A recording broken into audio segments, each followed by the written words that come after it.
ଆଜ୍ଞା ଜୟ ଜଗନ୍ନାଥ। ତ ଆଜି ହଉଛି ବର୍ତ୍ତମାନ ଆମେ ଆସି ପୁଣି ଥରେ ପହଞ୍ଚୁଛୁ ଆଜି ଗୋଲାପଡ଼ା ଡେଲାଙ୍ଗ ବ୍ଲକ ପୁରୀ ଜିଲ୍ଲା। ସେଠି ତାଙ୍କର ଲଙ୍କା ଦହନ ଏପିସୋଡ କାଲିର ନିମନ୍ତ୍ରଣ ଥିଲା। ଆମ ପାଖରେ ଜଣେ ପ୍ରତିଭାବାନ କଳାକାର ଅଛନ୍ତି, ତାକୁ ଆମ ପାଖରେ ଏବେ ଆମେ ଗର୍ବିତ। ସେ ବର୍ତ୍ତମାନ ଏଠି ନାଟ୍ୟ ନିର୍ଦ୍ଦେଶନା ଦେଉଛନ୍ତି, ସଙ୍ଗୀତଜ୍ଞ ମଧ୍ୟ, ଆଉ ଅଭିନୟ ମଧ୍ୟ କରିଛନ୍ତି। ବହୁତ ଅବଦାନ ଅନୁଷ୍ଠାନ ପ୍ରତି ଅଛି। ତାଙ୍କ ପ୍ରତିକ୍ରିୟା ନେବା ଆଉ ଦର୍ଶକଙ୍କ ଗହଣରେ ସାରଙ୍କ ସାଙ୍ଗେ କିଛି ଗୋଟେ ବାର୍ତ୍ତାଳାପ କରିବା। ଆଜ୍ଞା ସାର୍ ନମସ୍କାର, ଆପଣଙ୍କ ନାଁଟା କହିବେ? ମୋ ନାଁ ମାଧବାନନ୍ଦ ବିଶ୍ୱାଳ। କେତେ ବର୍ଷର ଆଜ୍ଞା ଏଠି ଅନୁଷ୍ଠାନ ଟୋଟାଲ? ଆମର ଅନୁଷ୍ଠାନ 44-45 ବର୍ଷ ହେଇଗଲା। ଆଜ୍ଞା ପ୍ରଥମେ ମୁଁ ଛୋଟ ଛୋଟ ରୋଲ୍ କରୁଥିଲି, ତାପରେ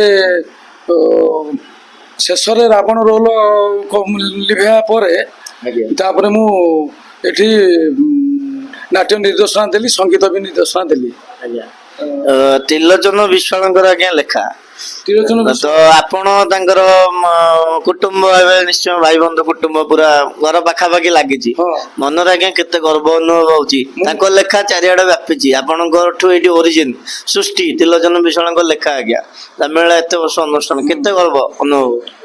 ତାଙ୍କ ନାଁ କହିଲେ ବହୁତ ଗର୍ବ। ସିଏ ମୋର ମାମୁଁ ହେବେ, ଆମ କୁଟୁମ୍ବର। ସେ ପ୍ରଥମେ ଏଇଠି ଆମର ଲେଖା ଆରମ୍ଭ କରି ବର୍ତ୍ତମାନ ତାଙ୍କର 10-12 ଜାଗାରେ ଅନୁଷ୍ଠାନ ଚାଲିଛି ତାଙ୍କରି ଲେଖା। ସିଏ ତ ଚାଲିଗଲେଣି 2 ବର୍ଷ ହେଲା।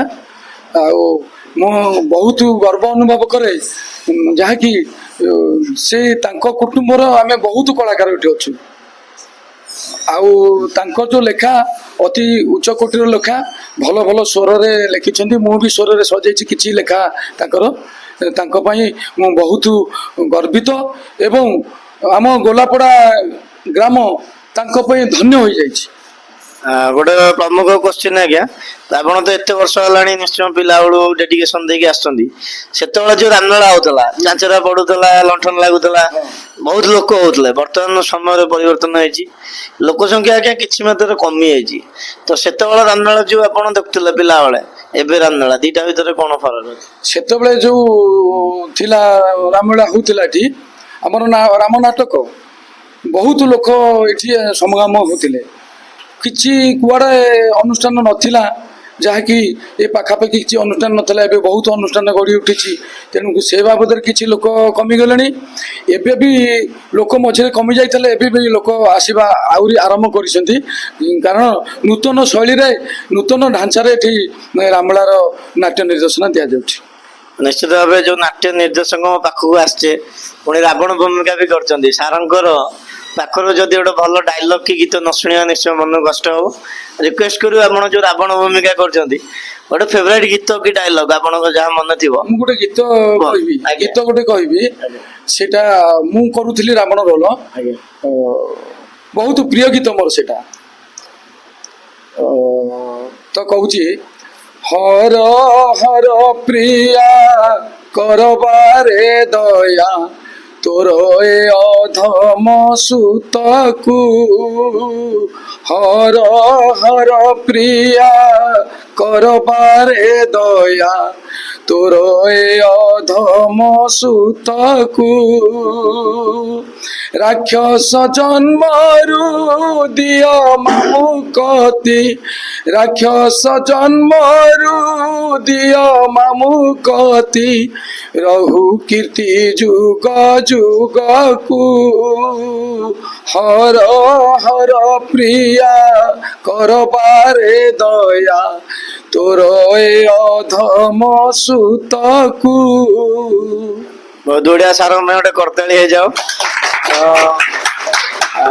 ଆଜ୍ଞା କୁହାଯାଉଛି ଏ ଯୋଉ ଆଜିକାଲି କେତେ ଜଣ ଅନୁଷ୍ଠାନ ସବୁ ରହିଲେ, ନୟାଗଡ଼ ସାଇଡ ପଟ ହଉ କି ଯୋଉ ଆମ ସଂସ୍କୃତି ପରମ୍ପରାକୁ ଆଜ୍ଞା ବୁଡେଇ ଦେବେ ବସୁଛନ୍ତି, ଡିଜେ ଫିଜେ ବଜାଉଛନ୍ତି, ଅପସଂସ୍କୃତି ଭର୍ତ୍ତି କରୁଛନ୍ତି। ସେଇ ଉପରେ କଣ ଟିପ୍ପଣୀ ଦେବେ ଯେ ଏଇ ଜିନିଷଟା ଆଜ୍ଞା ନ କରନ୍ତୁ? ରାମ ପ୍ରେମୀ ଭକ୍ତ ଯୋଉମାନେ ବଜରଙ୍ଗୀ ଭକ୍ତ, ତାଙ୍କ ହୃଦୟକୁ ବହୁତ ହାର୍ଟ ହଉଛି। ମୁଁ ଏତିକି କହିବାକୁ ଚାହେଁ, ସେମାନେ ଯୋଉ ରାମ ଲୀଳା କରୁଛନ୍ତି, ତାଙ୍କର ମ୍ୟୁଜିକ୍ ଉପରେ ବେଶୀ ପ୍ରାଧାନ୍ୟ ଦେଉଛନ୍ତି। ଗୋଟେ ଗୋଟେ ଗୀତ ଅଧା ପାଦ ଗାଇକିରି ମ୍ୟୁଜିକ୍ ଲଗାଉଛନ୍ତି, ତାପରେ ଗୀତ ପୁଣି ସମ୍ପୂର୍ଣ୍ଣ କରୁଛନ୍ତି। ସିଏ ରାମଲୀଳା ଆଉ ଇଏ ରାମ ନାଟକ ଆକାଶ ପାତାଳ ତଫାତ, ଯାହାଦ୍ୱାରା କି ଆମର ସଂସ୍କୃତି ପରମ୍ପରାରେ ବାଧାପ୍ରାପ୍ତ ହେଉଛି। ଲୋକ ଆଧ୍ୟାତ୍ମିକ ଚେତନା ଠାରୁ ଦୂରେଇ ଯାଉଛନ୍ତି ଡିଜେ ଆଉ ଏଇଭଳି ଆଧୁନିକତା ମ୍ୟୁଜିକ୍ ପ୍ରୟୋଗ କରିକି। ଏଇ ଯେଉଁ ପୁରୁଣା ରାମଲୀଳା ଆଉ ଇଏ ଯେଉଁ ନୂତନ ରାମଲୀଳା ତା ଭିତରେ ଆକାଶ ପାତାଳ ତଫାତ। ଯାହାକି ଇଏ ଯେଉଁ ରାମଲୀଳା ହେଉଛି ଏଠି ଯେଉଁ ଗୀତ ସ୍ୱର ଯେଉଁ ଅଭିନୟ ଆକୁ ଦେଖିଲେ ମନରେ ଟିକେ ଶାନ୍ତି ଲାଗେ, ମନରେ ଟିକେ ଆଧ୍ୟାତ୍ମିକ ଚେତନା ଜାଗୃତ ହୋଇ ଉଠେ। କିନ୍ତୁ ସେ ରାମଲୀଳା ଏ ରାମଲୀଳା ଭିତରେ ବହୁତ ତଫାତ। ମୁଁ ଏତିକି ଏଇ ଦୁନିଆକୁ ବାର୍ତ୍ତା ଦେବାକୁ ଚାହେଁ, ପ୍ରଭୁଙ୍କ ନାମ ଧରି ଏ ଅପଭ୍ରଂଶ ନ କରନ୍ତୁ। ଆପଣଙ୍କ ବହୁମୂଲ୍ୟ ସମୟରୁ ଆମ ୟୁଟ୍ୟୁବ ଚ୍ୟାନେଲକୁ କିଛି ସମୟ ଦେଇଥିବାରୁ ଆମେ ଆପଣଙ୍କ ନିକଟରେ ଚିରଋଣୀ ରହିବୁ। ଆମ ୟୁଟ୍ୟୁବ ଚ୍ୟାନେଲ ତରଫରୁ ଆପଣଙ୍କ ହାର୍ଦ୍ଦିକ ହାର୍ଦ୍ଦିକ ଅଭିନନ୍ଦନ, ଶୁଭେଚ୍ଛା। ଜୟ ସୀତାରାମ। ଧନ୍ୟବାଦ। ଜୟ ଶ୍ରୀରାମ।